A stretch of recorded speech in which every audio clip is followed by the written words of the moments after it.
Before the pyramids and temples filled the horizon with grandeur, an ordinary Egyptian morning began with the Golden Nile, the river that made life itself possible. For most Egyptians, the day began simply, because survival depended on the fields, the river, and the rhythm of the seasons. Breakfast was humble but nourishing, built around bread, grains, vegetables, dates, fish, and fermented drinks that supplied energy for another demanding day.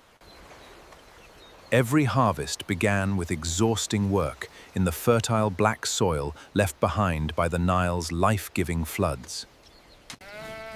While men often worked outdoors, women managed households, raised children, and played essential roles in the economic life of the community. The Nile was more than water. It was Egypt's highway, carrying people, food, goods, ideas, and wealth between distant communities. By midday, the marketplace became a world of voices and movement, where Egyptians exchanged everything from food and pottery to precious jewelry and fine linen. Among the most powerful people in this society were the scribes, whose ability to read and write transformed records into a source of influence.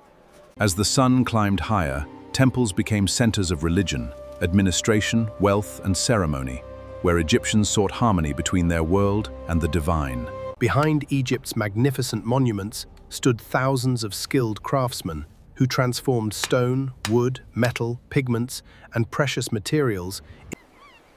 When the desert heat became fierce, even the busiest workers paused beneath whatever shade they could find before returning to their tasks.